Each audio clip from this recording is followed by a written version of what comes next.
el sufrimiento, como es el mundo, tantos enfermos, sin ir mucho al mundo. Si miramos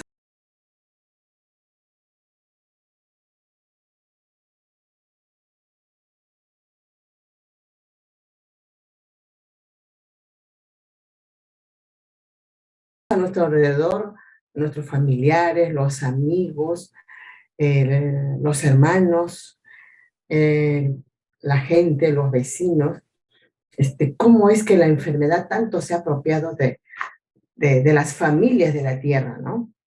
Por donde vemos hay enfermedades, unas conocidas, unas que, algunas desconocidas aún, porque un día hablamos a un médico que habíamos observado a un muchacho, ¿no?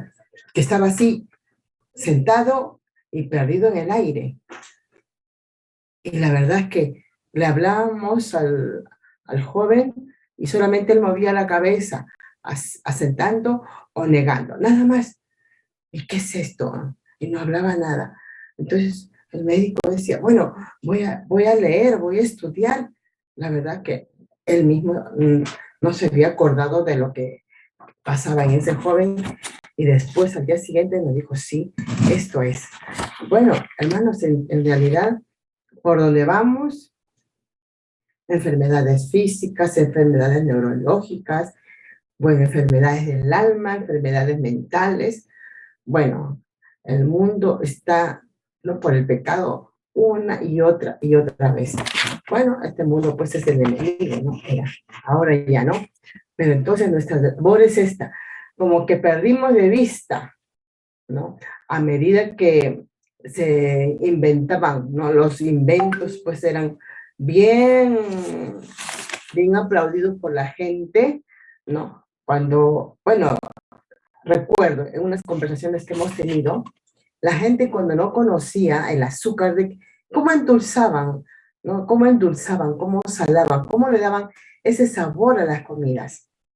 Yo preguntaba a los abuelitos, ¿no? En tus tiempos, abuelita, ¿cómo endulzaban? Bueno, cuando había miel, miel. Y cuando no, no. Nunca me hablaron de la stevia. Ninguna abuelita me habló de la stevia. Es en estos tiempos, más o menos hace 10, 12 años, que recién estamos conociendo la stevia. Pero más antes los abuelos no nos hablaban. Cuando hemos estado en el norte, no, abuelita, ¿cómo ustedes endulzaban? ¿Cómo endulzaban las comidas, los postres? Bueno, con la chancaca. En fin, en otros lugares no conocían el azúcar. Luego, a ver, y cuando ustedes no conocían la sal, ¿conocían o no conocían la sal? Todos dicen que sí conocían la sal. Hacía como una especie de trueque, ¿no? Los antiguos hacían, dicen, una especie de trueque. Cambiaban alimentos por sal o por maíz u otras cosas, ¿no? Los antiguos. Bueno, entonces, hermanos, con el paso del tiempo, ¿no? Se conoció el azúcar refinada que hoy conocemos, y que también cuando se consume exageradamente, como hoy se consume, causa mucho daño, ¿no? Bueno, así son cosas que se ha ido dejando, se ha ido perdiendo, ¿no? De tal manera de que ahora los males están bien enquistados en nuestra sociedad. ¿Qué debemos hacer? Debemos nosotros devolver a la luz de la verdad. Como que, bueno, en nuestra iglesia, el mensaje de la salud puede ser así, muy lenta, ¿no? Muy lenta, que muy pocos hablaba de salud, muy pocos. Sin embargo, llega la pandemia y que se dispara, ¿no? Eso de conocer, saber qué debemos hacer. A pesar de eso, todavía hay familias, hay gente que se resiste a los cambios. Pero sabemos que poco a poco el Señor toca el corazón de sus hijos. ¿Para qué? Para que nosotros volvamos a los 8 remedios naturales. 8 remedios naturales es básico, básico para la salud, hermanos. Porque eso es lo que quiere el Señor. Eso es lo que quiere, ¿no? Entonces nosotros deberíamos de ser colaboradores, dice acá, ¿no? Deberíamos de ser ayudadores, dice. ayudadores del Señor a colaborar, ¿no?, en la restauración física y espiritual, ¿no?, de las personas, de la gente. Bueno, más abajo nos dice, debemos de dar una importancia a esta obra de Reforma Pro Salud. Dice, bueno, dice, los administradores de la obra, los pastores no le han dado énfasis a esta obra. Es un mensaje que me ha sido instruido que dé, dice la señora White. Dice, exponer su valor para que se siente en todas partes. Cuando se da el estudio de la fe de Jesús, allí se habla muy bien acerca de las comidas que debemos de tener. Pero el mensaje es esto, ¿no? Reforma, pro salud y abstinencia. Eso es. Entonces, cuando se da el mensaje de la fe de Jesús en estas 20 lecciones, allí también, ¿no?, nosotros tenemos que ser bien enfáticos, porque ahí se habla de las carnes que debemos de comer, de las que no debemos de comer, de las bebidas que sí y de las bebidas que no. Bueno, eso se da a los nuevos hermanos. Pero nosotros no solamente quedarnos con la fe de Jesús, sino también dentro de nuestra iglesia, dentro de los planes, dentro de los proyectos de nuestra iglesia, hermanos, debe haber, ¿no?, semana, otra semana o mes por mes, dar énfasis a esta reforma pro salud. A ver, ahora dice acá, la persona que está convertido cabalmente abandonará todo hábito y apetito perjudicial. Miren ustedes lo que dice aquí la señora Juan. El que está cabalmente convertido, ¿no?, abandonará todo hábito y apetito perjudicial. Por medio de una abstinencia completa vencerá sus deseos de complacer los apetitos destructores de la salud. Bueno, entonces ahora, bueno, quisiéramos añadir un poquito más. Hace unos días tuvimos una capacitación en cuanto a los medios electrónicos, ¿no? Nos decían allí que los niños, los menores de nuestra casa, no deberían de tener ahí un portátil, sea una tablet o un celular, ¿no?, porque es tan perjudicial como la droga. Eso ya lo sabemos, pero se nos hace tan difícil cortar eso en nuestros niños. Porque le estamos llevando, hermanos, hermanas, le estamos llevando a nuestros hijos, a esos niños, le estamos llevando a una adicción severa. Nosotros tenemos que cortar sí o sí. Nada que, bueno, si hace 2 o 3 horas, la hora, ahora tiene que ser menos, mañana menos horas, no. A los niños se tiene que cortar sí o sí esos medios electrónicos. Es tan perjudicial como la droga, hermanos. Tener cuidado, porque vemos que los niños ya pequeñitos, en casa cada uno tiene el aparatito. Es que, hermana, ellos tenían que tener por los estudios. Sí, es cierto. Bueno, ahora ya no hay. Sencillamente es quitarlos, ¿no? O guardarlos mejor. Quitar, como que es una palabra muy fuerte. Deberíamos de guardarlos y no darles hasta que sea el momento propicio. Ahora, tareas, ¿no? En las tareas tenemos que estar ahí presentes, porque los niños cuando tienen tareas que resolver en la computadora, por ejemplo, qué lindo sería, ¿no? Ellos entran a ver qué voy a buscar, bueno, voy a hacer esto y aquello, buscan y nada, bueno, estaría muy bien. Sin embargo, como es un medio tan distractor y tantas cosas que se presentan, entonces ellos se van por ese camino. Hermanos, recuerden, estos medios, ¿no?, ya son catalogados como la droga. Hacen tanto daño, son perjudiciales. Si bien es cierto, es un medio bueno, eficaz, pero con su tiempo, dándole tiempo. Y aún así a los adultos, muchos hemos visto, están desayunando cada uno, o están almorzando, comiendo, cada uno en casa tiene comiendo y una cucharada, pero comiendo una cucharada y viendo o respondiendo llamadas o haciendo cosas. desde el papá hasta los hijos, hermanos. ¿Qué estamos haciendo? Parece que también eso puede, ya puede ser en el tiempo una enfermedad grave, claro que sí. Ahora ya es una adicción. Para los especialistas, ¿sí? Tener ese hábito ya es una adicción. El cuidado con los padres. Los padres estamos diciendo, hoy el amigo tiene una laptop moderna y mi hijo no va y compra al hijo igual. Mi hijo le falta este celular, la última generación, pues yo le compro eso. No, no tenemos por qué llegar a eso. No, la gente que no conoce, que no sabe, hace muchas cosas. Y nosotros estamos, ¿no?, en el lugar para dar una clase, para dar, no, la verdad a ese padre de familia. Bueno, hermanos, en realidad cada día que pasa nosotros tenemos que hacer una obra, ¿sí? Aquí el mensaje de la señora White dice que nosotros tenemos que dar importancia al mensaje de que, al mensaje de la reforma pro salud, para evitar tantos males físicos y mentales, espirituales. Así que, hermanas, es un trabajo que no nos compete, sino compete, es un trabajo que debemos hacer, ¿no? Con mucha prudencia, con mucha cautela, ¿no? No vayamos de frente.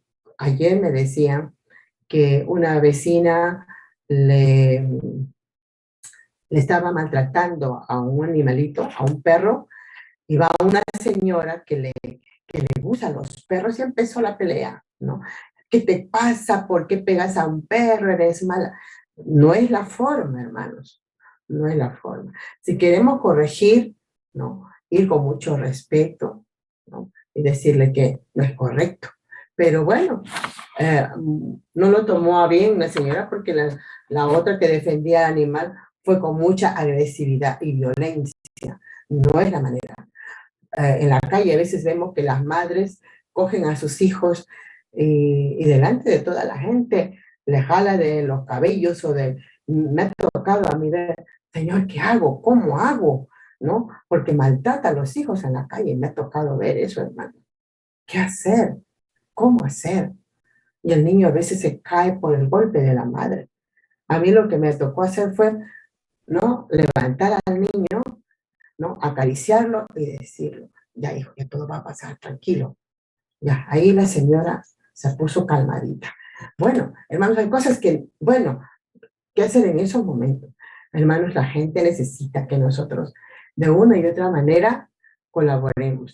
Bueno, hermanos, llevándole, bueno, palabras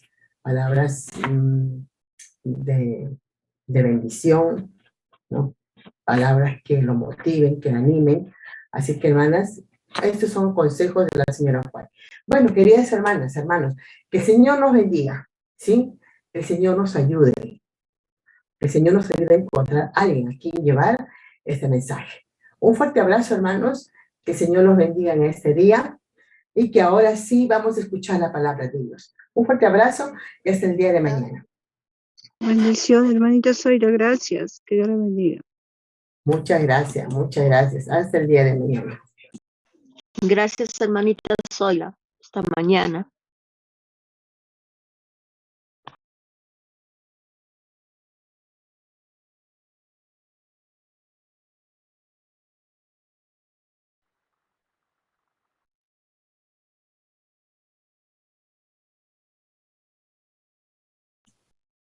Buenos días, hermanas y hermanos, amigos. Buenos días. Qué alegría saludarlos y ver. Buen día, buenos días. Buenos días, hermanas, hermanos. Buenos días. Buenos días. Pastor, buenos días. Shalom. Buenos días a todo el grupo. Buenos días. Qué gusto de verlas y Buenos ver. días, pastor. Mi hermano, buenos días. Vamos a orar a nuestro Pastor, buen Dios. buen día. Vamos a orar a nuestro buen Dios. Padre, nuevamente queremos agradecer tu presencia. Gracias, Señor, por estar con nosotros en medio de las situaciones que estamos enfrentando y vemos en todo el mundo. Tenemos la completa seguridad que tú estás en el control de toda situación, aunque tenemos que derramar lágrimas, aunque tenemos que estar pasando por la aflicción, Padre, pero no permitas que ninguno de nosotros nos desanimemos, nos desalentemos, desmayemos. Danos, Señor, aumenta nuestra fe, Muchas gracias por escucharnos. Bendice ahora tu palabra, Señor. Fortalécenos en el nombre de Jesús. Amén. Muy bien, hermanos, vamos a abrir la palabra de Dios. Hoy estamos en el tema, ¿no es cierto?, cómo enfrentar las crisis.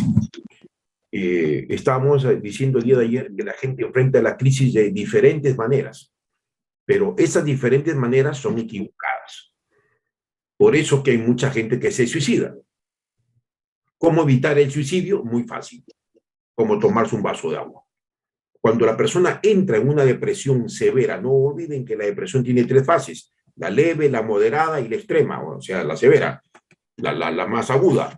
Y nosotros tenemos que evitar que ese paciente, que esa persona entre a esa etapa de la depresión severa. Pues ya les he dicho que la depresión es como tomarse un vaso de agua, así de sencillo. Es una profunda tristeza por haber perdido a un ser amado, por haber actuado mal, por haber pecado, por haber matado, es decir, por haber hecho alguna circunstancia desastrosa, ha causado una crisis existencial en mi vida. Esa crisis existencial te está llevando a tener un sentimiento de culpa o un complejo de culpa, y ese complejo sentimiento de culpa te martiriza, y entonces dice, por mi culpa se murió mi hijo, por mi culpa yo maté, yo hice esto, yo hice aquello. Eso está martirizando tu pasado, martiriza tu presente y destruye tu futuro. Y yo vengo a decirles, hermanos, que el pasado no va a determinar tu presente ni tu futuro. Jamás, por más doloroso que haya sido, triste, oscuro, mísero y cruel, no puede determinar tu presente y tu futuro.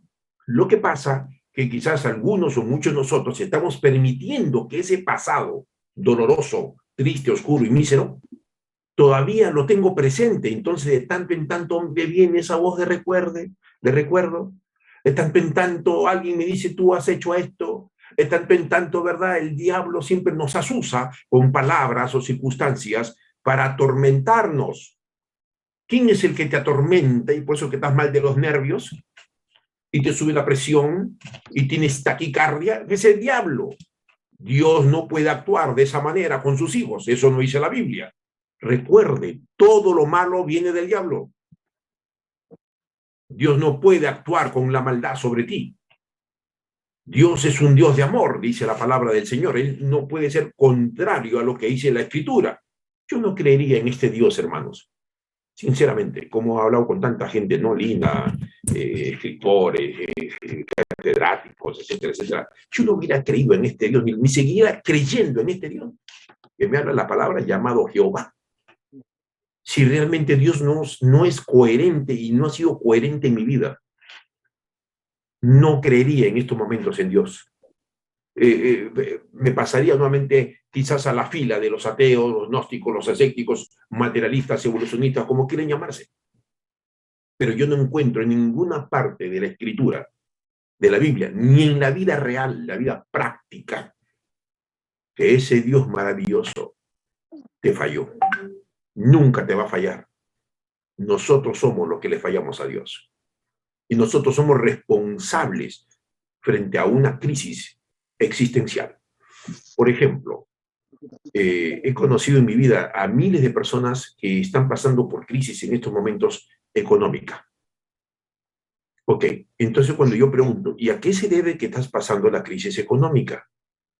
Me comienzan a decir, es que me compré un terreno a crédito, me compré un carro a crédito, me compré esto a plazos, y fíjese, me metí en un negocio y me salieron engañando y me dijeron que no me metiera, pero yo me metí, y etcétera, etcétera, etcétera, un sinfín de palabras, comentarios que te llevaron ahora a tener una crisis.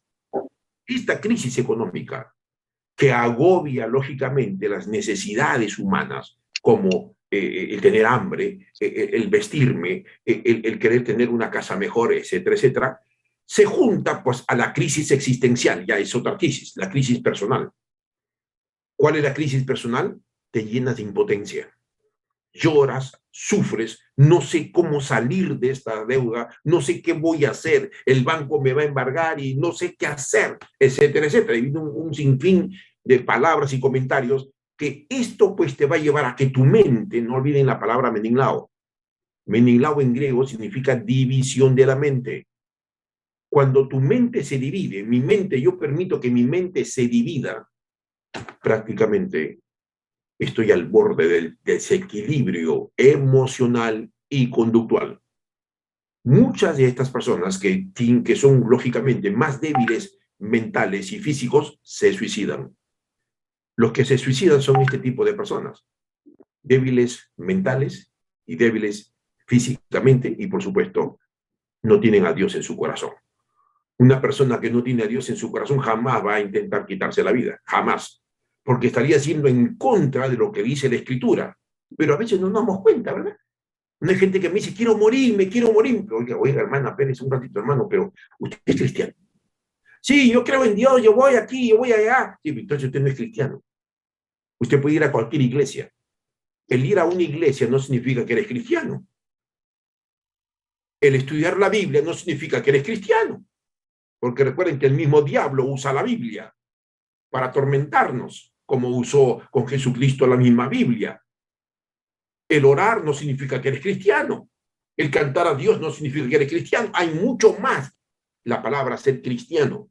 Cuando uno revisa Hechos capítulo 2, hermanos, por eso la Biblia, ¿no? El rema, la palabra griega, el rema es palabra de Dios. Este rema, que es la palabra de Dios, en el concepto del griego, es la palabra que se vive, que se experimenta, por eso se llama rema. Esta palabra es la que usted y yo tenemos que, pues, vivirla, experimentarla, no solamente decir y mire que esto y que aquello, no, hay que vivirla. Es lo más importante que estudiar la Biblia, hay que vivir lo que estudiamos. La palabra vivencia, la palabra vivir es practicar lo que dice la Biblia. No, no a mi manera. No como yo pienso, como yo creo, no, es que sabe que yo, no. Hermanos, la Biblia son verdades, las enseñanzas que están en la Biblia son verdades absolutas, no te olvides. Verdades absolutas, no es relativo. Que me he visto así, que me peino así, que disculpe usted, no hay disculpas para la ignorancia. No hay excusas para las verdades absolutas. Lo que pasa es que a veces no sabes el concepto, como siempre digo, qué cosa es una verdad absoluta. Y crees que este mundo todo es relativo, como todas las mujeres se visten así, yo me he visto así, como todos hablan así, yo hablo así, es que en el trabajo, no es que allá en el país donde estoy, así se visten, así hablan y esto, y tú te sometes a una cultura, eso se llama bajo presión social, el modus vivendi de ese país, el modus vivendi de la manera de pensar de ellos, como Mao Zedong, ¿verdad? Mao Zedong tuvo muchas enseñanzas totalmente equivocadas, erradas, este señor que ahora está bajo tierra. Él dijo una de sus enseñanzas, dijo este Mao Zedong, todos tienen que vestirse igual. No, pero no, y aquel que se oponía los mandaba a matar. Aquí no hay relativo, dice, relatividad, dijo. Hay una verdad absoluta, lo que yo digo, dijo Mao Zedong. Una de las cosas que dijo este señor, todos se me visten igual, mujeres y hombres. Todos se me van a vestir de color gris. Todos. Pues eso apunta al comunismo. Revisando la historia, pues cuando usted revisa la historia, no solamente que el comunista es uno que quiere el bien del pueblo y que todos tienen que vivir mejor, hay muchas cosas peores detrás de todo eso. Sin embargo, no vale la pena discutir ni mencionarlo más porque no tiene sentido eso es algo utópico. Esto estoy poniendo solamente un pantallazo para que puedan darse cuenta. Cuando tu hija te dice, yo me he visto así, y que todos se ven en el matrimonio, y así, yo voy a vestirme de esta manera, y ¿qué van a decir? Que me van a ver como una monja. No se trata de que te vean como una monja, ni tampoco vestirte como una monja, ni vestirte como un monje. Solamente quiero que entiendas, y queremos que Dios que nos hace entender. Cuando Él dice en San Juan 10:10, yo he venido para que tengas vida en abundancia, a pesar de los problemas o dificultades que estás atravesando. Esa vida en abundancia es una verdad absoluta, no es relativa. La verdad relativa es cuando tú quieres someterte a tu pensamiento, a tu manera de ser. No, ¿y yo por qué no puedo usar minifalda? Entonces comienza a hablar. Voy a poner ejemplos. ¿Y yo por qué no quiero usar minifalda? Tú puedes usar la falda que te dé la gana. Pero la verdad absoluta de Dios no es que uses minifalda. Pero como tenemos el libre albedrío, Dios me permite que haga lo que quiera. Punto. Pero no te vayas a justificar, ¿verdad? Es que Salomón tuvo 1000 mujeres, yo ¿por qué no puedo tener dos? Dos nomás quiero tener yo, dos nomás, dos. Si Salomón perdonó, ¿verdad? Si Salomón perdonó, Dios perdonó a Salomón con 1000 mujeres, que lo perdonó, ¿por qué no puede perdonarme a ti? ¿No? Con solamente 2 mujeres. Entonces comenzamos a pensar y el diablo comienza a trabajar ese pensamiento en tu cabeza. Oye, ¿verdad? ¿No? Si 1000 mujeres, Dios es Dios grande, es amoroso. ¿Cómo puede perdonar un hombre con 1000 mujeres? A mí, ¿por qué no me puede perdonar con 2? Si este se pasó de la raya. No tratemos de justificar nuestros pecados y nuestras actitudes incoherentes, inverosímiles, frente a la verdad absoluta. Este es el problema de mucha gente. Y quizás estás aquí, amigo, hermana y hermano, ¿verdad? Que estás diciendo, a mí me parece, yo creo, pastor, sabe que las normas ahora se han rebajado. Yo pienso, ¿verdad? Y comienzas a decir una serie de expresiones que están fuera de una verdad absoluta. Ahora, frente a las crisis que estamos atravesando todos y las que vamos a seguir atravesando, nosotros tenemos que estar preparándonos de manera constante para poder enfrentar esas crisis. Y recuerden, la peor es la crisis existencial, no se olviden. Una persona que tiene la crisis existencial o vacío existencial, como llaman los psiquiatras, lleva inevitablemente al suicidio de las personas. Y les estaba diciendo cómo famosas personas, ¿no? Distinguidas del cine y del arte y de otras esferas se han quitado la vida. Multimillonarios se han quitado la vida. Seres humanos que aparentemente lo tuvieron todo lo tuvieron. Belleza, fama, ¿verdad? Tuvieron demasiadas riquezas, pero se quitaron la vida. La pregunta es, si aparentemente estas personas tuvieron todo, ¿cómo es que se van a quitar la vida? Recuerdo, como quizás usted recuerda, hace unos años atrás, una señorita de la clase alta aquí en Perú fue al Sheraton y se quitó la vida.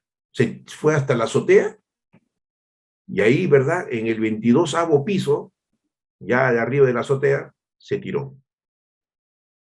Cuando fueron a ver su cuerpo, encontraron un papel ensangrentado que decía, la vida que yo llevo no es vida. Pero si era una señorita hermosa, blanca, pelo castaño, buen cuerpo, buena figura, su papá buen apellido, con su mamá, buena familia, la alta curia. Saben, hermanos, que el suicidio no respeta si eres de cuna pobre o de la alta curia. Cuando el ser humano llega a una crisis, por eso se le llama crisis existencial, y no trate de justificarte que el gobierno, que esto, no tratemos de justificarnos. Aquí no se trata de justificar los errores del gobierno, de las personas o las mías.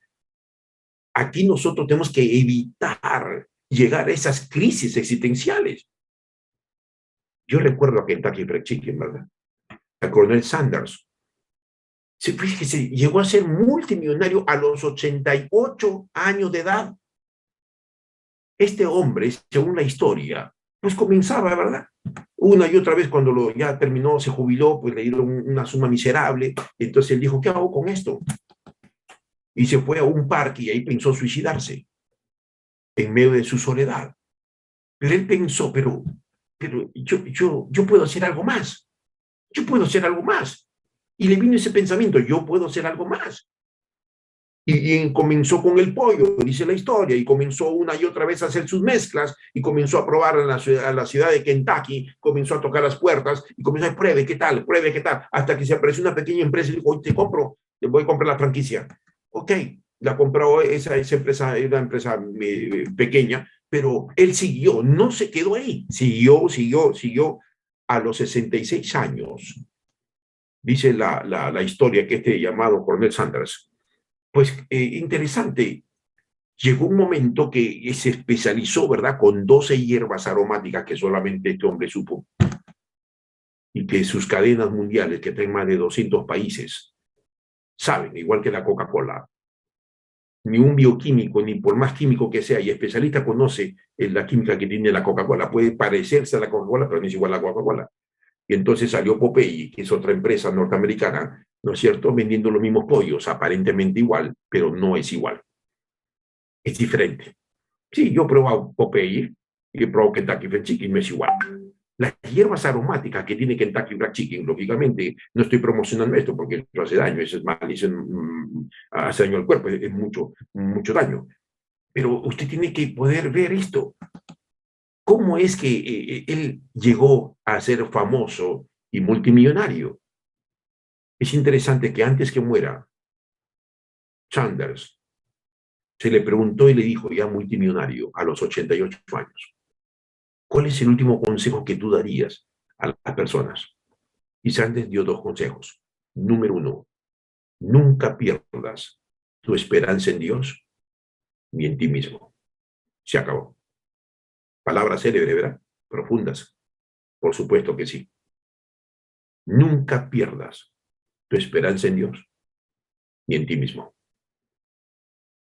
Paradójicamente, irónicamente, nosotros, y la gran mayoría de los seres humanos, y aún especialmente los que decimos que amamos a Dios, hemos perdido la esperanza en Dios. Y hemos perdido la esperanza en nosotros mismos. ¿Ya no crees que tienes oportunidad para superarte? ¿Ya no crees en ti misma porque fracasaste en tu matrimonio por X razones? Y te echas a llorar y te echas a la culpa, que por es mi culpa, y esto y otro, y otra, y vuelves otra vez como el pueblo de Israel, dando vuelta al desierto, y sigues con lo mismo, y sigues con lo mismo. Amigos, hermanos, hay un texto en la Biblia maravilloso que a mí me llena mucho, ¿no?, de esperanza. Isaías capítulo 41. Miren lo que dice Isaías capítulo 41. ¿Qué dice Isaías capítulo 41? Aquí está. Ahora, como ayer les hablaba, todo en la vida, ¿qué cosa es? Un proceso. No olvide, a ver, repitan, no repitan, escriban. El cambio es un proceso, nunca un suceso. Te vuelvo a repetir. El cambio es un proceso, nunca un suceso. Nadie cambia de la noche a la mañana. Usted no puede volverse millonario de la noche a la mañana. Tú no puedes sanarte de la noche a la mañana. No puedes alcanzar el nivel espiritual al ser un hombre y una mujer espiritual de la noche a la mañana. Todo en la vida tiene un proceso. El nacimiento de una criatura, el abrirse el capullo de una rosa, ¿verdad? El nacimiento también de un animalito, ¿verdad? La curación de una enfermedad X. Todo tiene un proceso. Para casarme hay un proceso. Hay una antesala llamado noviazgo, pero al noviazgo hay otra antesala llamada amistad. Todo tiene un proceso. Detrás de la amistad hay un compañerismo. Todo tiene la vida, tiene un proceso, y esto tienes que entenderlo. Hay un proceso para crecer. Nadie cree, yo no tengo 61 años de la noche a la mañana. Todo tiene un proceso, la experiencia, la madurez, ¿verdad? La inteligencia emocional que todos tenemos. Todo es un proceso. Y mientras usted no entienda que la vida es un proceso, y en ese proceso está Dios, usted será sujeto a una crisis existencial. Miren lo que habla Isaías capítulo 41. Lo que pasa es que estás que corres en la vida, quieres ganar plata y me voy al extranjero porque estás corriendo. Tú piensas que irte a otro país vas a ser feliz que en tu país. Ya les comenté que a ustedes que he estado en 20 países del mundo, que Dios me dio ese privilegio. ¿Y cuánta gente me he encontrado en esos países lindos? Paisanos nuestros, otros de otros países. Y me dijeron así, pastor, yo vine con sueños aquí. Pero mire, ese sueño se convirtió en una tragedia para mi vida. Perdí esto, hice aquello, me engañaron, me agarró la migra, etcétera, etcétera. Tu sueño no está en otros países. Permíteme decírtelo. No necesitas irte a otros países del mundo para que salgas hacia adelante. La vida muestra de muchos hombres y mujeres que hicieron patria en su mismo país. No necesita usted en el afán de irse a otro país para ganar más dinero, y este es su afán, ganar más dinero, ganar más dinero, ganar más dinero, para sentirte feliz y poder cubrir tus necesidades. Hay dos condiciones, hermanos, que yo quiero compartir con ustedes: la creatividad y la innovación. Esta creatividad y esta innovación todos los tenemos. Si en medio de la crisis, vamos a suponer económica, que la estamos atravesando aguda, y usted se sienta a llorar, pues usted no encontrará ninguna solución a esa crisis. A una crisis de matrimonio que el esposo me dejó o la esposa, y me he hecho a llorar y sigo llorando y comienzo a decir ¿por qué? ¿Por qué? ¿Por qué? ¿Por qué? Pues no le da solución a tu crisis. Vas a caer en cualquiera de las crisis cuando solamente te eches a llorar y echar la culpa a los demás o echarte la culpa a ti mismo. Llegarás inevitablemente a una depresión y eso te va a matar, porque eso te anula tu visión a la vida, anula tu creatividad, y entonces comenzamos a decir, no sé qué hacer, no sé qué hacer. Claro, tu mente está nublada, por eso hablas, no sabes qué hacer. Tus pensamientos, la sinapsis, ya no pueden, ¿verdad? Nuestras neuronas no pueden, siguen segregándose, sí, pero no pueden producir la sinapsis correcta para tomar decisiones correctas a la vida. Entonces hay un desequilibrio emocional, conductual, que me va a llevar a ser drogadito, a ser alcohólico, ¿verdad? A tener muchas mujeres, a tener muchos hombres, a querer cortarme las venas, a querer maltratarme con el cuerpo. Es decir, los seres humanos, cuando tienen una crisis existencial y no saben qué hacer, cómo salir, este es el camino que les queda. No hay otra. Pero hay una esperanza, hermanos, maravillosa de parte de Dios. Miren, acá hay una promesa. En la Biblia hay más de 3.500 promesas. Miren lo que dice Isaías, capítulo 41, por favor. Isaías, capítulo 41. Ah, hermanos, qué hermoso. Versículo 10. No tengas miedo, porque yo estoy contigo. No desmayes, porque yo soy tu Dios, que te voy a dar fuerzas. Siempre te voy a ayudar. Siempre te voy a sustentar con la diestra de mi justicia. Ahora la pregunta que tenemos que hacernos es, hermano, usted está leyendo esta palabra de Dios, del rema. Ok, te hago una pregunta. ¿Estás creyendo? O solamente dices, qué bonito, voy a marcarlo. No, es más que bonito, es más que lo marques. Y es más que lo aprendas de memoria. Tienes que creer en este Dios maravilloso, en este Dios todopoderoso. Quiero remitirme nuevamente a su palabra de él, que es mucho más poderosa que cualquier humano mortal. No tengas miedo. Nuevamente aparece la palabra, no tengas miedo. Es que ahorita estamos en el hospital y no sé si mi mamá va a vivir y está en UCI. No tengas miedo, te dice Dios. Yo soy Dios. No te desesperes. Pero Señor, mi mamá, mi mamita, yo la amo. Sí, yo sé que tú amas a tu madre. Lo que pasa es que estás amando más a tu madre que a mí. Yo nunca te mandé que amaras más a tus padres que a mí. Has hecho de tus padres un ídolo. Has hecho de tu esposo, de tu novia, un ídolo. Y ahora que está en UCI, pues te está desesperada, porque pensando que se va a morir y no quieres que se muera. Un día Abraham comenzó a amar más a su hijo Isaac. Y la Escritura dice, hermanos, que Dios tuvo que probarlo a Abraham. Dios tuvo que probarlo a Abraham. Y le dijo, ¿sabes qué, Abraham? Vas a ser probado. Sí, Señor, ¿cómo? Quiero que sacrifiques a tu hijo de la promesa que te lo di. En Patriarcas y Profetas, la sierva del Señor, la manda Elena G. de Huay. Habla, hermanos, que el corazón de Abraham a veces se quebró. Y Dios le dio 3 días para subir al monte Moria. Subir ese monte Moria había 3 días. Y dice la sierva de Dios que en ese proceso de 3 días, Abraham lloraba por dentro. Su corazón estaba destruido de Abraham. Porque él decía, ¿cómo el Señor me permite esto? Sacrificar lo que él me dio. Ahora me va a quitar lo que me dio.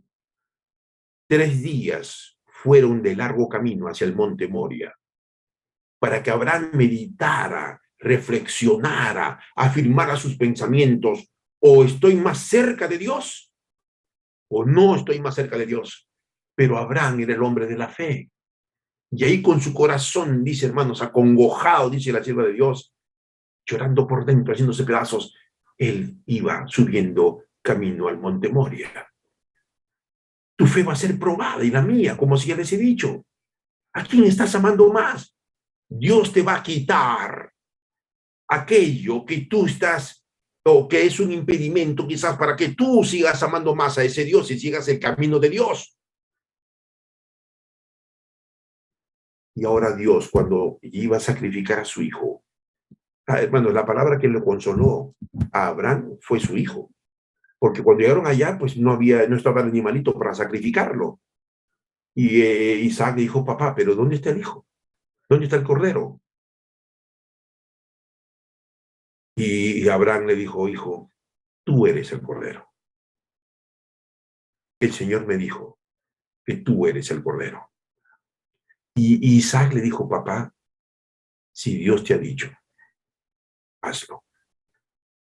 Me encanta cuando dice que él mismo se ayudó a su papá a ir al sacrificio. Él mismo se amarró. Interesante cómo Isaac amaba a Dios más que a su papá. Pero el corazón de Abraham, hermanos, estaba destruido. Hermanos queridos, Isaías capítulo 41. Miren, no debemos por eso amar más a ningún mortal, que ninguna cosa más que a Dios. Amarás a Jehová tu Dios con toda tu mente, con toda tu alma, con todo tu corazón, con todas tus fuerzas. El día que no hagas esto y llames más al mortal pecador, eso te va a hundir en la depresión. Eso te va a hundir en la soledad. Y te vas a justificar diciendo, ¿no es cierto?, es que no se puede vivir solo. Por supuesto que no se puede vivir solo. Por supuesto que no se puede vivir sola. Dios no nos hizo para estar en soledad. Dice aquí Isaías capítulo 41, miren esta promesa hermosa de Dios, aparte del versículo 10. Versículo 18. En las alturas yo voy a abrir ríos y fuentes en medio de los valles. Abriré en el desierto estanques de aguas y manantiales de aguas en la tierra seca. Hermano, ¿sabe usted? Este es un versículo que el pueblo de Israel lo tomó en serio. Cuando dan la tierra de Israel para que ya sea una nación, recuerden, el 80% era desierto. Todos los judíos expatriados o repatriados volvieron a ese país llamado Israel. Pero el 80% era tierra, era desierto. Este texto se cumplió en ellos. Y entonces comenzaron un programa que se llama El Desierto Florece. Un lema innovador, creativo de los judíos. El desierto florece. Donde no hay nada, va a florecer. Y miren lo que es ahora. Pues no conozco todavía ese lindo país solamente por YouTube. Hermoso país. ¿Cómo es posible que los judíos, esta nación hermosa y poderosa llamada Israel, hicieran del desierto lo que ahora es? Entre muchas de las cosas, miren, no pasa un año sin que el premio Nobel gane a un judío, por si acaso. No pasa, todos los años tiene que ganar el premio Nobel un judío. Y es asombroso las cosas que hacen, ¿no? Estaba viendo por YouTube eso. ¿Cómo transforman el aire en agua? El aire en agua. Bueno, y muchas cosas que sorprenden al mundo. Pero son seres humanos, igual que usted y yo. El ser Israel y el ser peruano, o el ser argentino, o el ser de Inglaterra, o el ser de Bolivia, o el ser de México, no significa que él es más inteligente que yo, ni de otros países. Ellos tienen esta promesa. ¿Qué dijo el Señor? Fíjate, lo dijo hace miles de años el Señor a través de su profeta. Ay, hermanos, haré crecer en la estepa cedros, dice el versículo 19, acacias, arrayanes, olivos, pondré en la tierra áridas cipreses. Hermanos, habrán cosas maravillosas y abiertan todos tienen que advertirles, todos, que la mano de Dios hace esto. El desierto florece. Donde no había agua, donde había escasez de recursos ecológicos, como este pueblo, hermanos, llamado Israel, y que reclamaban por su pedazo de tierra porque querían ser una nación, pues vinieron todos los judíos y comenzaron entonces a vivir esta promesa de Dios. Hay un Dios que nos ha prometido, ¿qué cosa? Voy a abrir ríos donde no los hay. Voy a abrir caminos donde no existen, Francisco. Voy a abrir caminos. Tú no ves caminos, yo voy a abrir caminos. Tu desierto va a florecer, pero tienes que creer en mí. Tienes que creer en mi palabra. Tienes que creer en las promesas que yo te estoy dando. ¿Cómo te voy a hacer que tu desierto florezca si no crees en mí ni mi palabra ni las promesas? Y mucho pues menos en ti mismo. No puede hacer milagros Dios en nuestra vida si nosotros solamente hablamos y no ejecutamos. ¿Saben?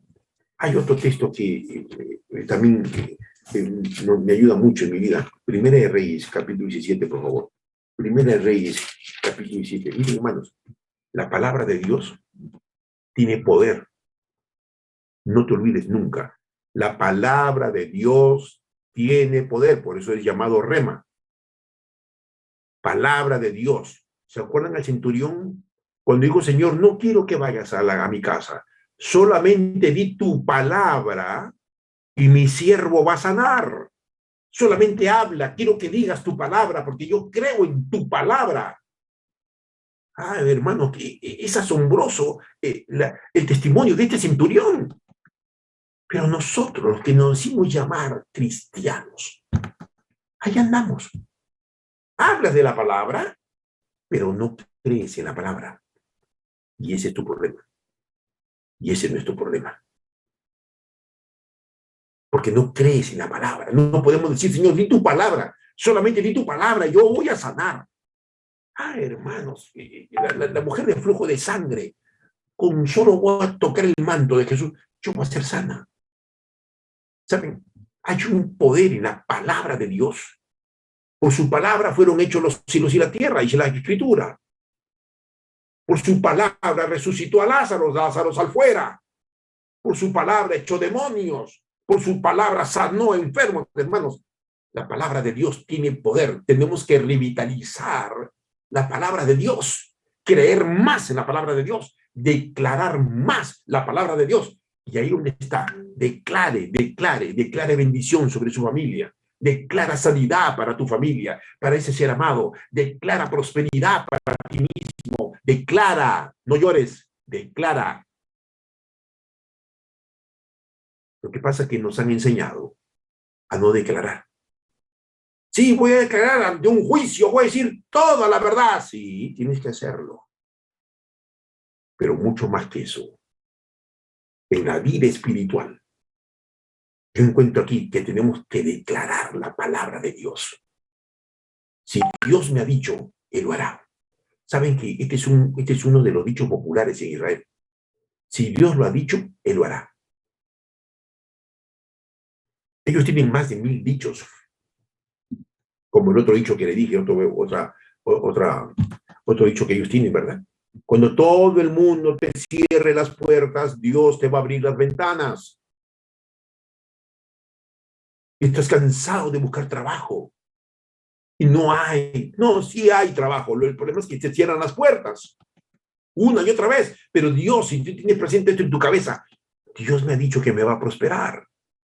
Dios me ha dicho que me va a bendecir. Yo no tengo por qué desesperarme frente al problema. Porque si Dios lo ha dicho, Él lo hará. Y Dios no miente. Dios cumple su palabra.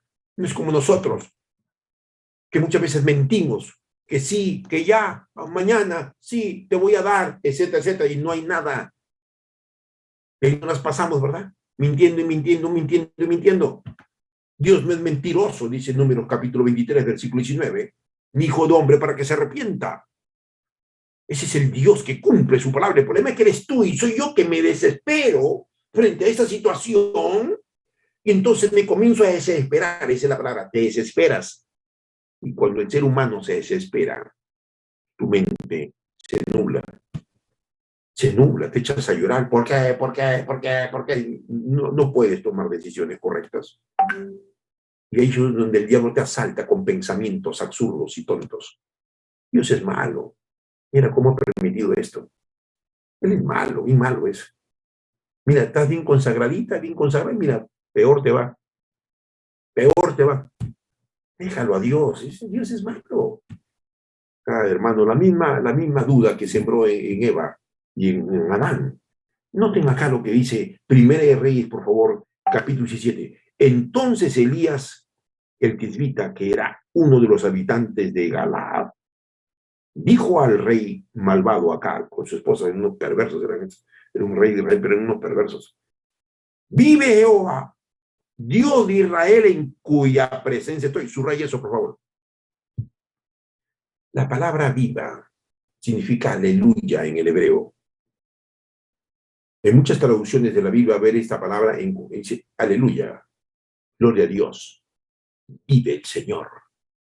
La palabra aquí que explica la Reina Valera, vive. Dios es un Dios que existe. Dios no es un Dios, una ideología que me metieron en mi cabeza, una iglesia llamada Bendita Séptimo Día, o una iglesia llamada Católica, Apostólica y Romana, o una iglesia metodista, bautista, evangélica, como quieras llamarle. No es una idea. Dios no es una idea. No es una ideología política ni filosófica. Dios es Dios. Pero como no entiendes esto, ¿crees que Dios se olvidó de ti? Por eso recuerdo a Alfred Nietzsche, famoso filósofo, ¿no?, europeo. Sacó un libro con su propio peculio, 1 millón de libros para toda Europa. Dios ha muerto, Dios ha muerto, Dios ha muerto. Así se llamó su libro de Alfred Nietzsche. Un hombre que era asombroso en la manera como escribía sus aportes. Sí, toda la gente estaba embelesada en la manera como escribía. Pero irónicamente, terminó loco y homosexual. Pregunta, ¿cómo un hombre de tanta talla cultural, conocimiento, pues escribió más de 15 libros, y que muchos de las universidades estudian su filosofía de Alfred Nietzsche, pues termina de esa manera tan degradante y miserable? Alguien puso en su tumba de Alfred Nietzsche, Dios ha muerto, y abajo firmaba Alfred Nietzsche. Pero alguien puso en su lápida, Alfred Nietzsche está muerto, firmaba Dios. Gloria al Señor. Vive Jehová, vive, vive, vive. Dios no es un Dios de muertos, Dios es un Dios de vida. Así que deje usted de andar por la calle llorando y sufriendo, haciéndose la víctima, y que no, hermano, no. Muchas veces pasé por esta experiencia, sí, por momentos difíciles que yo también atravesé. Pero Dios me hablaba una y otra vez, hey, Francisco, no es lo correcto. Hijo, encamínate, encuádrate, estás fuera del cuadro. Estás fuera de la foto. No puedes salir en la foto, en la fotografía, porque estás fuera. Métete al cuadro. Ahí, eso. Ahí, perfecto. Ahí, Natalie, Candy, María, Ofelia. Ahí, Sara, Sánchez, Celia, Sarita, Rebeca López. Ahí. No se muevan, sonrían, eso, foto. Ahí. Estate en el cuadro, no fuera del cuadro. Y quizás tú ahora estás fuera del cuadro y ahí estás lamentándote, sufriendo, hiriéndote, golpeándote, maltratándote, haciéndote la víctima. Dios no nos ha llamado, hermanos queridos, para ser la víctima, y Dios me habló muchas veces, Francisco, no es la manera, hijo. Tienes que aprender que la vida no es dura, la vida es como tú la llamas. La vida es como tú la llamas. Tú estás donde estás porque quieres estar. Eso se llama el statu quo. Si estás flaco, si estás gordo, si tienes plata, si no tengo plata, si estudio, si no estudio, si como, no como, si tu actitud es buena o es mala. Ese depende de ti, no depende de Dios. Por eso ayer le decía, no tomes control de lo que no puedes tomar control. Tu esposo te dejó, o tu esposa, y estás llorando por ese hombre, esa mujer bandido, que nunca te amó. ¿Qué haces llorando por alguien que nunca te amó? No se llora por lo que alguien, yo no lloro por lo que nunca amé, ni que nadie me amó. No vale la pena llorar, derramar mis lágrimas por alguien que nunca me amó. Puedo llorar de dolor, de decepción, porque se burló de mí, es diferente. Pero no llores por él, no llores por ella, especialmente cuando te dejaron, porque nunca te amó, y eso duele. Por supuesto que duele, marca el alma. Pero lo peor es que te has quedado ahí. Ahí estás, recordando y recordando tu pasado y martirizándote. Y si lo ves peor, tú eres el culpable, tú eres el peor. Y yo nuevamente vuelvo a abrirte la cicatriz. Miren, vive. La palabra vivir, ¿verdad? Es existir. Hay mucha gente que existe y hay mucha gente que sobrevive. Dios no te ha llamado a que sobrevivas. ¿Cómo estás, hermano? Sobreviviendo, pastor. Soy un náufrago más de la vida. Y en estas tormentas que nos está pasando, pastor, soy un náufrago. Qué lamentable tu respuesta. Yo me resisto a ser un náufrago. Un náufrago es un pobre ser humano solitario en medio de las crisis, que no sabe qué hacer. Hermanos, yo los animo, lean ese libro, lógicamente, la Biblia es obvio que tenemos que leerla todos los días, la palabra de Dios. Lean ese libro de Víctor Frank, se los recomiendo, me ayuda muchísimo. El hombre en busca del sentido de la vida. Víctor Frank, me ayudó mucho a mí. Un hombre de Dios, un judío, sobreviviente de los campos nazis, estuvo en 3 campos nazis. Él relata su historia, triste, oscura, dolorosa. No tendría autoridad ni valor este hombre para escribir, ni sería un ejemplo de vida, de superación, si no hubiera pasado por las cosas que este hombre pasó. Hermanos, Víctor Frank. Lo puede encontrar en cualquier librería. Vive Jehová, Dios de Israel. Ojo, subrayen esto, por favor. Segunda cosa que tienes que subrayar. En cuya presencia estoy.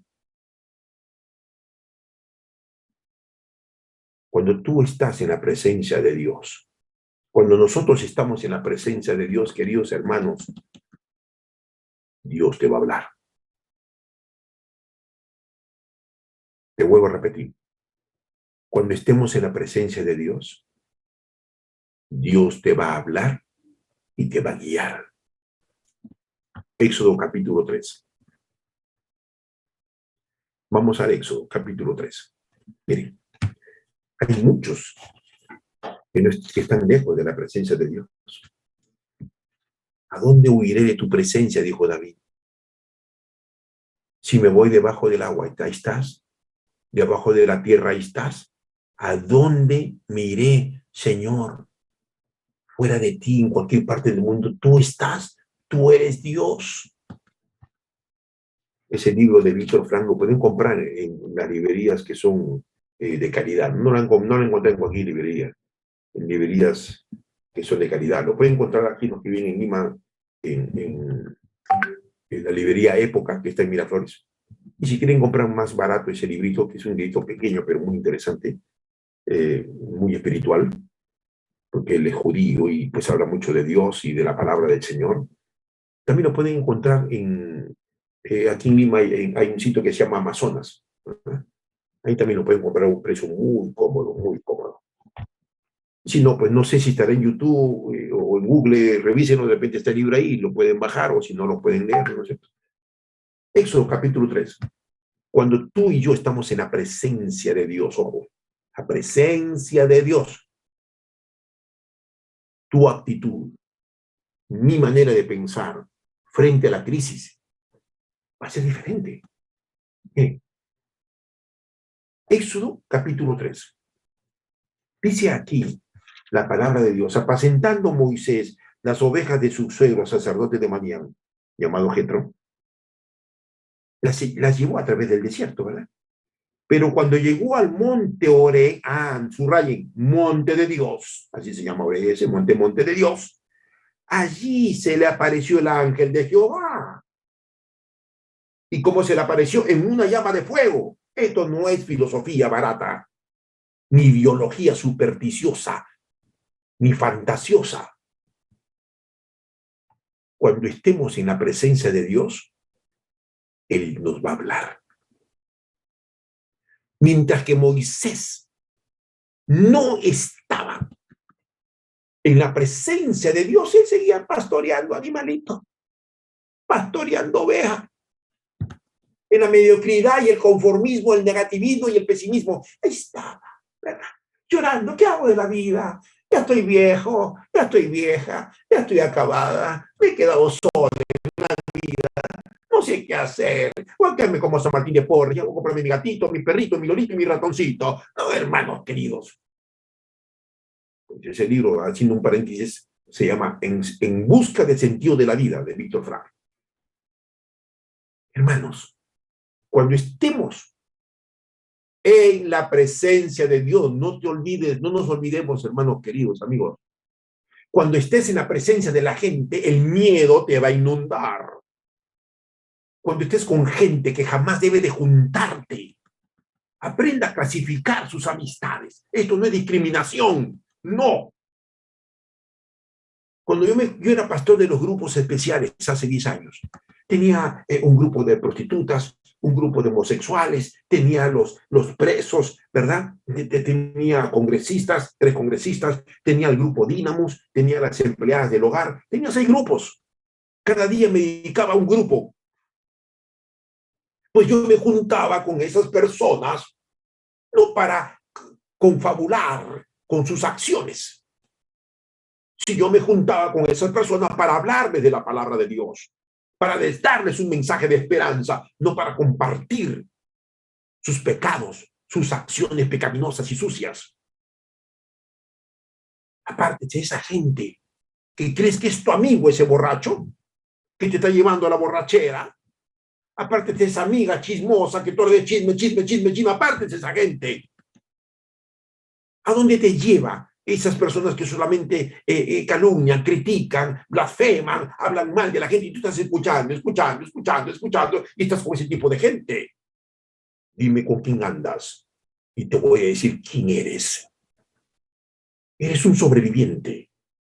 Y Dios no quiere que seas un sobreviviente, uno que sobrevive, sino que vivas, que existas. Cuando tengo mis conferencias de motivación, pues hablo mucho más de esto. Un día lo voy a compartir un domingo. ¿Vives o existes? ¿O sobrevives? Pues es la conferencia. Cuando Moisés llegó al monte, cuando Moisés llegó al lugar correcto de la vida. Dios no me va a hablar en lugares incorrectos. Dios no me va a hablar cuando esté en una discoteca. No me va a hablar Dios, hermanos. Dios no me va a hablar cuando esté con otra mujer en otro lugar. No me va a hablar Dios. No esperes que te hable Dios. No te va a hablar. Cuando estemos en la presencia de Dios, me va a hablar. Los lugares correctos donde debemos de ir. La herramienta de la oración. Gracias a Dios por habernos dejado la oración para poder hablar con el Señor y expresarle lo que uno siente, ¿verdad? Los pecados, mis debilidades, mis defectos, cómo me siento en estos momentos, lo que yo quiero, cosa buena o mala, díceselo a Dios. No tengas vergüenza, no tengas miedo. Dile a Dios, exprésale. El problema es que muchos están reprimidos. ¿Cómo le voy a hablar a Dios de eso? ¿Cómo? Recuerda que Dios sabe todo. Y si Dios sabe todo, ¿por qué tengo que hablarle? Porque Dios quiere que le expresemos. Me encanta cuando David dice, dame un espíritu recto, Señor. Un corazón nuevo. Dame, Señor. Lo necesito, lo necesito. Por eso que les hablaba la vez pasada que David y el registro bíblico no esconden nada. Cuando David estaba en angustia, cuando David estaba en ansiedad, cuando David estaba en depresión, cuando David se quejó con Dios, David no esconde nada, hermanos. La Biblia habla tal cual pasó David y muchos otros hombres de Dios. Y hombres de Dios que le dijeron, Señor, quítame la vida. No quiero vivir. Un Elías, un Jonás, un Moisés. Ya no quiero vivir. Quítame la vida. Miren, tal fue la depresión, la crisis existencial que pasaron estos hombres, que es la más severa y la más peligrosa. Y llegaron a decir, ya no quiero vivir. Quítame la vida. Moisés, es tremendo este Moy. Tremendo este Moy. Todavía le dice al Señor, ¿verdad? Sí he hallado gracia en tus ojos. Bárbaro, hermanos. Sí, o sea, si te compadeces de mí, si eres tú que tienes misericordia, ¿sabes qué, Señor? Quítame la vida. No quiero vivir, no quiero vivir. Pero ¿saben cómo Dios lo trató a Moisés? Y cómo Dios trató a todos sus hijos. Número 1, ignoró las palabras de Moisés. Ignoró las palabras de Elías y de Jonás. Número 2, Dios lo trató con amor a estos hombres. Y Dios les dijo, por eso te enojas. Por eso quieres desaparecer de la vida, de la historia, de la tierra. No, yo tengo un propósito para ti. Detrás de cada prueba, hermano, Dios me enseñó que hay un regalo. No olvide eso. Detrás de cada prueba hay un regalo que Dios tiene para usted. Los regalos, lógicamente, se envuelven bonito, ¿verdad? Se envuelven bonito. Y buscan el papel más bonito. Y usted tiene que abrir el regalo bonito para descubrir que lo que hay adentro. Las pruebas muchas veces son regalos de Dios. Que conforme lo vamos abriendo, descubrimos, oh, por eso Dios permitió la muerte de mi esposo. Oh, por eso Dios permitió la muerte de mi hijo. Oh, hermanos, hay regalos. Pero a veces tú no ves esos regalos. Ves lo malo que es Dios. Piensas que Dios es malo porque te contestó de una manera que tú no quisiste que te contestara.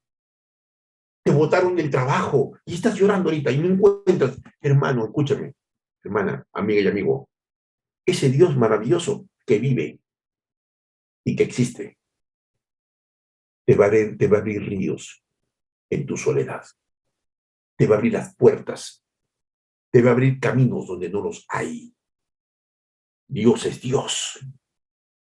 Pero tienes que estar en la presencia de Dios para que Él te dé el rema, te dé la palabra oportuna, la palabra precisa para que en ese momento que estoy atravesando, hermanos, yo recuerdo un profesor de teología cuando estudiaba en Ñaña, y pues después que murió mi madre, murió mi papá,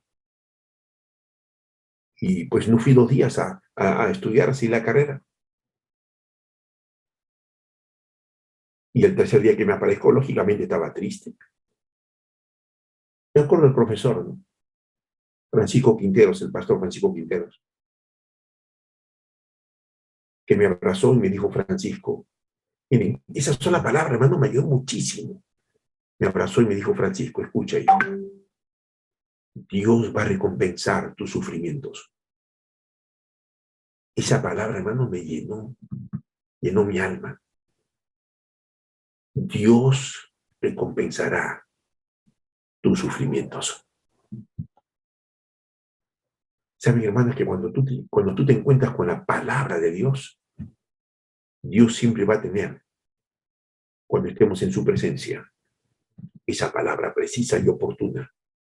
Y usted va a poder experimentarlo y va a decir, pastor, cuando usted habló, o escuché a otro pastor, o estuve estudiando la matutina, o estuve orando, vino a mi mente, pastor, la palabra de Dios que me decía, claro, Dios te va a hablar. Cuando tú estés en la presencia de Dios, no te olvides, Dios te va a hablar. Cuando estés lejos de la presencia de Dios, no esperes que te hable. Tu vida será tiniebla y oscuridad. Me encanta ahora que estamos estudiando la creación. Todo era oscuro, no se veía nada. Y Dios creó de la nada. No es que la materia estaba, no, Dios creó de la nada. ¿No? Cuando hablamos con los evolucionistas, Dios creó el materialista, Dios creó de la nada el mundo. No es que había la materia preexistente. Ah, hermanos, y vio Dios que era bueno la luz. Y la luz disipó la oscuridad, dice Génesis. Y entonces por eso separó el día luz, la oscuridad noche. Dios quiere disipar tu día ahora en tu vida. Acércate a la presencia de Dios y deja que Dios te hable. Y deja que Dios te guíe, porque Dios siempre va a tener lo mejor para ti. No te olvides, repite siempre eso, Dios va a tener lo mejor para mí. Y si ese hombre me dejó, esa mujer me dejó, y Dios permitió, es porque Dios te va a quitar en el camino aquellas piedras que son de tropiezo. Sí, así es, te va a quitar. En todo camino hay piedras, hay obstáculos. Dios me la va a quitar, porque quiere lo mejor para ti. Padre que estás en los cielos, muchas gracias, porque tu palabra llamado rema en el griego, Señor, nos da vida, nos da esperanza, nos fortalece.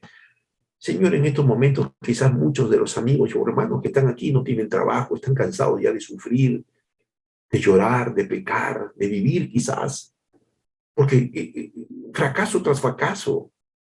Y no es porque tú quieres que fracasemos, Padre, y no consiguen el trabajo necesario para suplir las necesidades. Señor, somos humanos, necesitamos trabajar, necesitamos cubrir necesidades de la familia, pagar las deudas, etcétera, etcétera.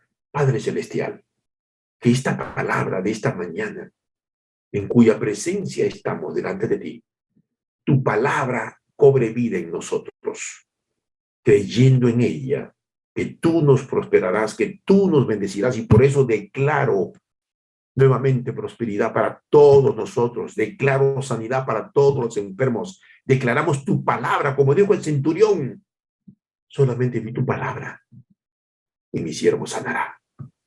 Señor, tan preciso eres, tan exacto, tú no verborreas, tú eres claro, tú no eres palabrero, tú eres conciso, Santo Dios, y por eso te hablamos, de lo profundo de nuestro corazón, declaramos bendición, prosperidad, sanidad, nos declaramos hijos tuyos, en el nombre de Jesús. Amén. Hermanas y amigos, una linda mañana. Que el Señor los bendiga ricamente. Y no olviden, no esperes que las circunstancias cambien para que tú puedas cambiar. En tus manos y en mis manos está cambiar las circunstancias cuando esté en la presencia de Dios. Bendiciones para todos ustedes y ánimo en el Señor.